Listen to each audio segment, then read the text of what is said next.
कई कई फोटो आप देखेंगे तो इनके समर्थक कहेंगे कि मोदी जी शेर हैं, होंगे, हम तो इंसान हैं। और आप ये सवाल लेकर के क्यों आते हैं, मोदी नहीं तो हु?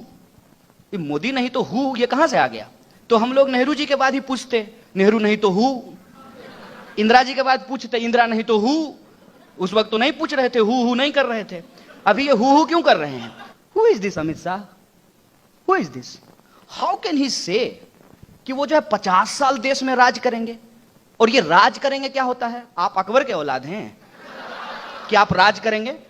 देश में राजतंत्र चल रहा है। ये कॉन्फिडेंस कहां से आता है? ये ईवीएम वाला कॉन्फिडेंस तो नहीं है। मैं बार बार सोचता हूं, मैं सवाल नहीं खड़ा कर रहा हूं। मैं ये सवाल पूछना चाहता हूं कि प्रधानमंत्री मुस्कुराता हुआ चेहरा, जैसा आपको पेट्रोल पंप पर दिखता होगा, वो मुस्कुराता हुआ चेहरा आपको जियो के प्रचार में दिख जाएगा, लेकिन बीएसएनएल के प्रचार में नहीं दिखेगा। मैं यही सवाल पूछ रहा हूं कि आप किसके प्रधानमंत्री हैं? आप सरकारी प्रधानमंत्री हैं कि आपका भी निजीकरण हो गया है, आपका भी प्राइवेटाइजेशन हो गया है? यह सवाल मैं पूछ रहा हूं। संसद भवन चल रहा है हमारे टैक्स के पैसों से, जनता के टैक्स के पैसों से।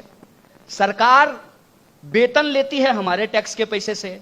प्रधानमंत्री घूमते हैं, ठीक है, जहाज अदानी का है, लेकिन प्रधानमंत्री तो देश के हैं ना, हमारे टैक्स के पैसे से।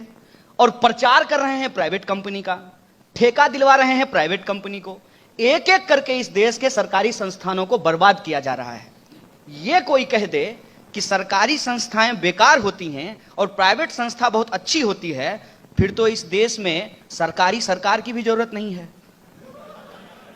कह दीजिए कि प्राइवेट कंपनी का सीईओ बहुत परफॉर्मिंग है, इसलिए प्रधानमंत्री नहीं चुनेंगे, हम लोग सीईओ का चुनाव किया करेंगे। लगातार जो कच्चे तेल की कीमत है वो कम हो रही है, और हमारी ही तेल कंपनियां दुनिया के 15 देशों में 30 रुपए प्रति लीटर जो है पेट्रोल बेच रही है। और जब हमने यह बात पूछा तो एक जो है समर्थक गुस्सा हो गया। हम उसको भक्त नहीं कहते हैं, भक्त क्यों कहेंगे?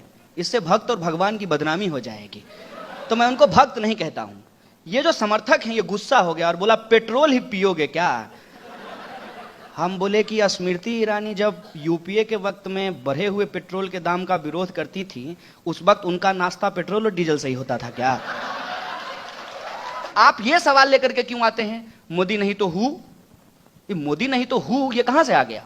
हर वक्त के दौर में ऐसा हुआ है, जब किसी प्रधानमंत्री ने परफॉर्म नहीं किया है, उसके कैबिनेट ने परफॉर्म नहीं किया है, उसकी पूरी की पूरी गवर्नमेंट ने परफॉर्म नहीं किया है, तब जनता ने अपना एक नया विकल्प चुना है।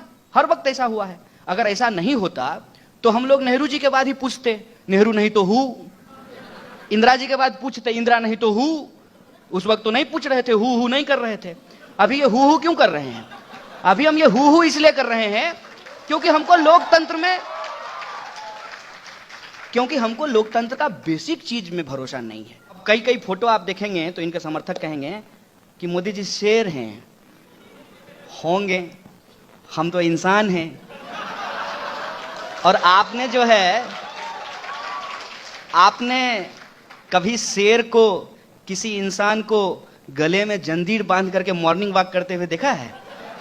यह काम भी इंसान ही करता है। आप इंसान हो जाइए और आपको जो जिम्मेदारी दी गई है आप वो निभाइए, नहीं तो फिर इलेक्शन करने की क्या जरूरत थी? कह देते कि जब तक मोदी जी जिंदा रहेंगे तब तक प्रधानमंत्री रहेंगे। इस सवाल का जवाब ये क्यों नहीं देते हैं कि 2 करोड़ नौकरी कहां है, कहां गया काला धन? लाल किला से खड़ा होकर के झूठ बोलते हैं। इनका नाम तो Guinness book of world record में होना चाहिए। ये तो वही बात हो गई ना कि एक मां ने जो है अपने बच्चे के लिए पतलून खरीद करके लाया, पतलून थोड़ा छोटा हो गया, बच्चा जब उसको पहना तो पता चला कि पतलून छोटी हो गई है। तो मां जो है बच्चा को समझाने लगी, बेटा आजकल यही फैशन है, आमिर खान को नहीं देखे हो? माने धोती फटी हुई है तो धोती से जो है रुमाल बना करके आप उसके रुमाल होने के फायदे गिना रहे हैं। जो वादा आपने किया था वो तो नहीं हुआ, काले धन वापस नहीं आए, आतंकवाद की घटना नहीं रुकी। ये जो हो रहा है इसका मतलब यह है कि नोटबंदी विफल हुआ है। और जीएसटी की तो हालत पूछिए ही मत। जीएसटी की सफलता के बारे में यदि कोई आपको कहे कि नहीं सफल हो गया है, उसको पकड़ करके किसी भी रैंडम बाजार में किसी दुकानदार के सामने खड़ा कर दीजिए, वो आदमी उस वक्त डेमोक्रेसी में भरोसा नहीं दिखाने वाला है। किसी भी छोटे दुकानदार से जो है, छोटे व्यापारी से, छोटे उद्योगपति से आप उनका दर्द पूछ लीजिए। बेचारा मारवाड़ी लोग ट्रेडिशनली इनको वोट देता आया था, अब वो भी कह रहा है कि ठगा, मतलब व्यापार में हम दूसरे को बेवकूफ बनाते थे, ये जो है सरकार में हमको बेवकूफ बना दिया है। जीएसटी फूस, नोटबंदी फूस, 2 करोड़ नौकरी मिल रही है किसी को, 2 करोड़ नौकरी फूस। तो अब ये क्या कर रहे हैं, अब ये कह रहे हैं कि हम तरह तरह का योजना लागू कर रहे हैं, बता नहीं रहे हैं कि योजना क्या है, उसका डिटेल नहीं बताते हैं। और इन चीजों पे जब आप सवाल खड़ा करेंगे तो तुरंत कह दिया जाएगा कि पाकिस्तानी हो, पाकिस्तान चले जाओ। मुझे पता ही नहीं था कि हम पाकिस्तानी हैं। ये सरकार आई है तो बहुत सारे लोगों को पता चला है कि अपने ही देश में उनको पाकिस्तानी साबित किया जा रहा है। मीडिया की हालत आप देख लीजिए, जो सवाल पूछता है उसको कहता है पहले चुप हो जाओ, नहीं मानता है तो कहता है ठीक है नौकरी से बाहर जाओ, तब भी नहीं मानता है, आकाश की तरह जो है यूट्यूब चैनल बना लेता है। आएगा किसी दिन आएगा लोकतंत्र का हिसाब लेने। यह बहुत गंभीर बात है। और यह कहा गया कि आप सरकार के प्रति हमलावर मत होइए, अगर हमला करते भी हैं तो प्रधानमंत्री का नाम मत लीजिए। हैरी पॉटर देखे हैं, वोल्डेमॉर्ट का नाम, क्या नाम था उसका, वोल्डेमॉर्ट ही नाम था ना, उसका नाम लेने से उसका ताकत बढ़ जाता था। यह प्रधानमंत्री नहीं है, वोल्डेमॉर्ट है। क्यों नाम नहीं ले सकते हैं? No no, I am asking a simple question.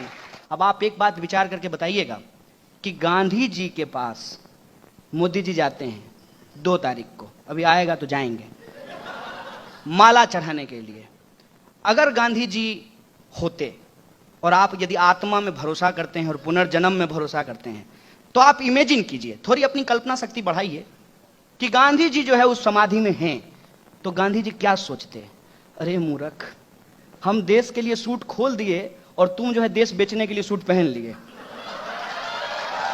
यही सवाल है ना। गांधी जी तो सूट पहने हुए थे, बैरिस्टर थे, विदेश में जाकर के लॉ की पढ़ाई की थी। इनकी पढ़ाई के बारे में मैं कुछ नहीं बोलूंगा, इनकी डिग्री पे भी मैं सवाल नहीं खड़ा करूंगा। ये जो है सरकार में आकर के सूट पहन लिए, जिस तरीके से वननेस लोगों के ऊपर थोपा जा रहा है in the name of Indian culture, ये इंडियन कल्चर नहीं है, ये हमारा कल्चर कभी भी नहीं रहा है। इस देश में राम भी अलग अलग रहे हैं, तुलसी के राम, कबीर के राम, रहीम के राम, अलग अलग तरीके के राम रहे हैं। और ये जो हमारी विविधता है, इस विविधता को खत्म करके दरअसल ये राम के नाम पर नाथूराम की संस्कृति हमारे ऊपर थोपना चाहते हैं।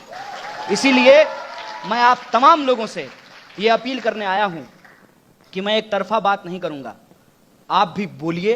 मैं जो कहता हूं यह जरूरी नहीं है कि आप हर बात से सहमत हो जाइए, लेकिन मैं आपको एक भरोसा दिलाना चाहता हूं कि मैं हमेशा आपके इस असहमत होने के अधिकार के साथ खड़ा रहूंगा। इन्हीं शब्दों के साथ मैं अपनी बात को खत्म करता हूं।